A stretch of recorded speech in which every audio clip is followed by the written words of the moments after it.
సరే ఇప్పుడు మీరు మామూలు మాలాగానైనా సన్యాస బాబాన అఘోరణ నాస్తికుల లేకుంటే వేద బ్రాహ్మణుల కాషాయం దుస్తులు వేసుకుంటారు, మెడలో తులసి ఉంటుంది, ఒక సంచి ఉంటుంది, రుద్రాక్ష మెడలో ఉంటుంది తులసి. అంటే మిమ్మల్ని ఏమనుకోవచ్చు? సాధు. ఈ సాధువు దేనికోసం? సమాజం కోసం, ధర్మం కోసం, దేశం కోసం. వాస్తవానికి అయితే సాధువులు వారి యొక్క తపస్సు వాళ్ళు చేసుకుంటూ, వాళ్ళ జపం వాళ్ళు చేసుకుంటూ ప్రశాంతంగా ఉండొచ్చు. ఎప్పుడు గుళ్ళో డబ్బులు ఎవరు ఎత్తుకెళ్లకుండా, గుళ్ళో అన్యాయం జరగకుండా ఉంటే, ఇప్పుడు మీ ధర్మానికి హాని జరగకుండా ఉంటే. ఇప్పుడు విశ్వామిత్రుడు వచ్చాడు దశరథుడి దగ్గరికి. ఎందుకు వచ్చాడు? ఆయన పాటికి ఆయన మొదలు జపం చేసుకోవచ్చుగా. ఆయన క్రతువు చేస్తుంటే రాక్షసులు వచ్చారు, ఇబ్బంది పెడుతున్నారు. మీరు బ్రాహ్మణ కులం నుంచి వచ్చిన వాళ్ళు. వాస్తవానికి అంటే మీకు బెంగాల్లో ఒకటి చెప్తాను. చెప్పండి ప్లీజ్. కీబా విప్ర కీబాన్యాసి శూద్రకేననాయ్ ఏయి కృష్ణతత్వవేత్త సేయి గురు హోయ్. ఇది చైతన్య మహాప్రభు 600 సంవత్సరాల క్రితం ఇచ్చినటువంటి ఉపదేశం.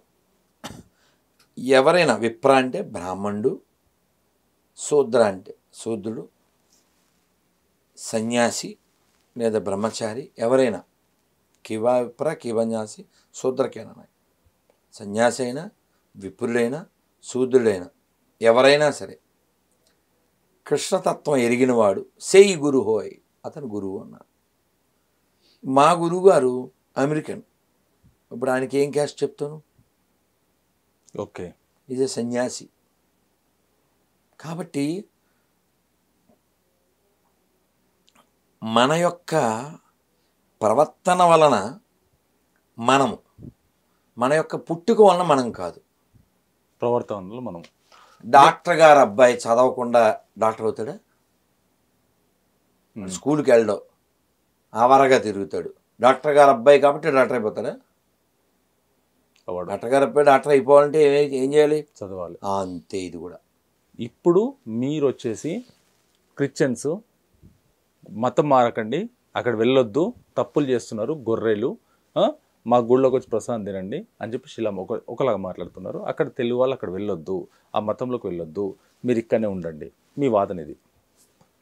గవర్నమెంట్ని డబ్బులు, మీరు గుళ్ళో నుంచి డబ్బు తీసుకోవద్దు, గుడి డబ్బులు ముట్టొద్దు, ఈ వాదన ఒకటి. క్రిస్టియన్స్ అంటే వీళ్ళది వాళ్ళది, ముస్లిమ్స్ వాళ్ళ మతం వాళ్ళది ఉన్నది, వాళ్ళ ఒక కట్టుదిట్టంతో వాళ్ళు ఉన్నారు, ఏ మతం మారలేదు, ఉంటే తీసుకొని పోతుంది, లేకుంటే లేదు. మీ యుద్ధాన్ని గుడిలో నుంచి డబ్బులు ఏదైతే ప్రభుత్వం ఉందో తీసుకోకుండా ఫస్ట్ మీ కట్టడి వేద బ్రాహ్మణులు, గుళ్ళో పనిచేసే వేద బ్రాహ్మణుల దగ్గరనే కట్టడి చేయొచ్చు కదా, అక్కడిని స్టార్ట్ చేయొచ్చు కదా, మీ యుద్ధము అక్కడి స్టార్ట్ చేయొచ్చు కదా. ఇప్పుడు ఇలా ఎందుకు అక్కడి నుంచి తీసుకుని రావచ్చు కదా. ఇప్పుడు మీరు దేవాదాయ శాఖ అనేది పుట్టకముందు దేవాలయాల్లో రాజుల పెత్తనం ఉండేది కాదు. రాజు గుడికి వచ్చి, ఈ గుడికి ఏం అవసరం, పువ్వులు కావాలి ఈ గుడికి, కాబట్టి ఈ గ్రామం దగ్గర ఒక 100 ఎకరాలు గుడికి ఇస్తున్నాను, ఆ చెరువు గుడి కోసం తవ్వించండి. ఇలా దేవాలయానికి రాజులు చేసి బంగారము, ధనము, స్థలాలు, ఊర్లు ఈనాముగా ఇచ్చి వెళ్ళేవారు. కానీ దేవాదాయ శాఖ పుట్టాక గుళ్ళు డబ్బులు ఎత్తుపోవడం, గుడి భూములు మింగేయడం, తర్వాత గుళ్ళో ఎవరు లేకపోతే గుడి నడవదో వాళ్ళని గుమస్తాలను చేసేసింది. ఇప్పుడు మారచ్చు కదా, మీ వాదన అక్కడ స్టార్ట్ అవ్వచ్చు. ఎక్కడ గుమస్తాలు అయ్యారో గుమస్తాలు కావద్దు, మీరు గుళ్ళో అలా పనిచేయొద్దు, మీరు మానేయండి. బయట కృతువులు ఉన్నాయి కదా, ఫంక్షన్స్ ఉన్నాయి కదా, మీకు ఉండడానికి అదొకటే కాదు, మీకు చాలా ఉంది. మంచి మాట కదా, అలా కూడా చెప్పాం. మరి మారట్లేదా? ఎలా అంటే పూర్వం భగవంతుడి మీద ఉండే ఫెయిత్ ఇప్పుడు తరానికి అంత లేకపోయింది. కుచేళ్ళు కటిక దారిద్ర్యం అనుభవిస్తూ కృష్ణుడి దగ్గరికి వెళ్ళి ఏమీ అడగకుండా వచ్చేసాడు. ప్రాణ స్నేహితుడు కుచేలుడు. అసలు వాళ్ళ ఆవిడ పంపించింది ఏదన్నా అడగండి కష్టంలో ఉన్నాం అని పంపించింది. అవును. ఈయన అటుకులు ఇవ్వడానికి సిగ్గుపడ్డాడు. సరే కృష్ణుడు దాన్ని లాక్కుని తిన్నాడు. ఈయన ఆ కృష్ణుడి ప్రేమని అలా తలుచుకుంటూ మైమరిచిపోతూ ఇంటికి వెళ్ళిపోయాడు తప్ప అడగాలనే కాన్సెప్టే రాలేదు ఆయనకి. అంటే ప్రేమ కేవలం ప్రేమ కోసమే. ఈ కాన్సెప్టు ఆ స్థాయి ఆయనకు ఉంది కాబట్టి భగవంతుడు ఆయనకి ఇవ్వాల్సింది ఇచ్చాడు. ఇప్పుడు ఎవరైతే ఆ గుమస్తాల స్థాయిలో ఉన్నారో అర్చకులు వాళ్ళు వీళ్ళు భగవంతుడి మీద అంత విశ్వాసం పెడితే భగవంతుడు యొక్క రియాక్షన్ కూడా అంత బాగా ఉంటుంది. ఆ ఎఫర్ట్ వాళ్ళు పెట్టారు. ఇప్పుడు దేవాలయంలో పెత్తనం ఉండడం వలన కదా ఈ ఇబ్బంది వచ్చింది. కాబట్టి ఈ పెత్తనం చేసే అధికారం ఎవరిచ్చారు? మనమే కదా ఇచ్చాం. దేవాలయాలు నాశనం అయిపోతున్నాయి, దేవాలయంలో డబ్బులు ఎత్తిపోతున్నారు. ఇవాళ విన్నాం టీటీడీ కళ్యాణ మండపాలు లీజుకి ఇచ్చేశారట. ఏం జరుగుతుంది? గుళ్ళో డబ్బులు ఏమైపోతున్నాయి? ఈ అడిగేవాళ్ళు ఎవరు ఉండాలి? అది అందరిదే బాధ్యత. నేను ఎప్పుడో 6 ఏళ్ల క్రితం చెప్పా, దేవాలయంలో ఈవో లేకపోయినా నడుస్తుంది, చైర్మన్ లేకపోయినా నడుస్తుంది,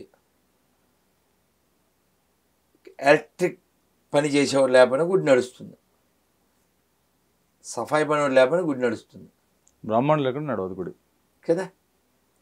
సో దేవాలయ సమస్యలు పరిష్కరించబడాలంటే మొన్న మధ్య కోటప్పకొండలో జరిగింది, అలా జరగాలి. కోటప్పకొండలో ఈవో ఏదో ఎక్స్ట్రాలు చేశాడంట.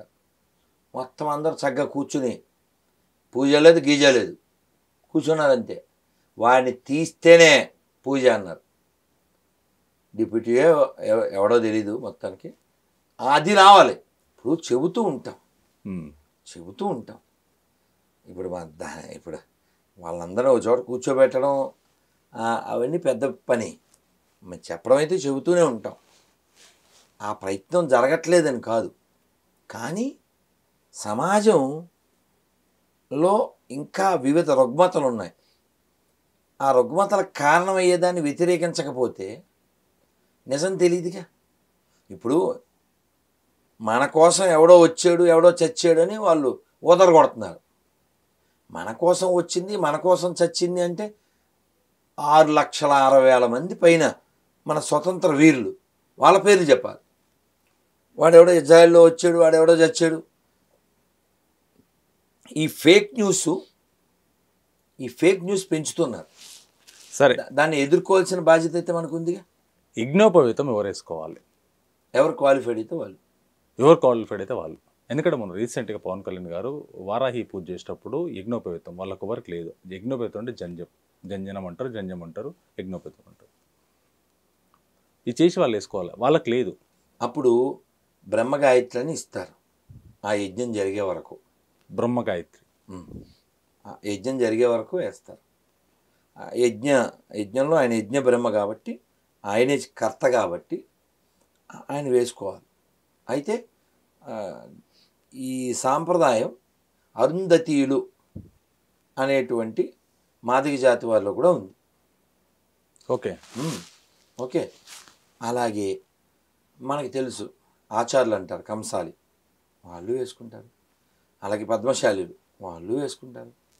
ఇంకా వైశ్యాసు, బ్రాహ్మణ్స్. యజ్ఞోపవీతం అంటే ఆ పూజ చేసేంత వరకు, ఆ యజ్ఞం చేసేంత వరకే కదా అక్కడ ఇచ్చింది. వారాహి పూజ వరకు అది. కానీ ఆ రోజు తర్వాత ఆ కృతువు అయిపోయినాక తర్వాత కూడా ఒక సందర్భంలో చూపించడం జరిగింది. పూజ అయిపోయింది. అప్పుడు కొన్ని రోజులు ఉండడం వేరు. వాస్తవానికి భగవద్గీతలో కొన్ని లక్షణాలు చెప్పారు. ఆ క్వాలిఫికేషన్ ఉన్నవాళ్ళు ఎవరైనా దానికి అర్హులు. యజ్ఞదాన తపశ్చైవ పావనాని మనీషినాం. యజ్ఞము, దానము, తపస్సు ఎప్పుడు విడిచిపెట్టకూడదు. ఇది భగవద్గీతలో చెప్పారు. అలాగే 18వ అధ్యాయంలో 42వ శ్లోకంలో చెప్పారు. ఆ లక్షణాలు 9 లక్షణాలు. ఆ లక్షణాలు ఎవరు కలిగి ఉంటే వారు అర్హులు. ఓకే. అది గురువు ద్వారా స్వీకరించాలి. గురువు ద్వారా స్వీకరించాలి. ఇప్పుడు మీరు ఇస్కాన్ చూడండి. మా గురువుగారు అమెరికన్ సన్యాసి. సో అలా వేల లక్షల మంది అలా గాయత్రిని స్వీకరించిన వాళ్ళు ఉన్నారు. వాళ్ళు 3 పూట్ల త్రిసంధ్యల్లో గాయత్రి చేస్తారు. అతని పుట్టుక రష్యనా, అమెరికన్నా, రెడ్డి బ్యాక్గ్రౌండా, లేకపోతే మాల బ్యాక్గ్రౌండ్ అట్లాంటివి ఏం లేవు. ఆ క్వాలిఫైడ్ అయితే ఎగ్జామ్ రాసి అవన్నీ ఫాలో అవుతుంటే, అంటే కొన్ని వదిలేయాల్సినవి ఉంటాయి. మాంసాహారం తినకూడదు, ఇలాంటివన్నీ ఉంటాయి. అలా ఎవరైతే ఉంటారో they qualified to wear by గురు. షాపులో కొనుక్కుని కాదు. దానికి ఒక యజ్ఞోపేతం అంటే దానికి ఒక యజ్ఞము. యజ్ఞం.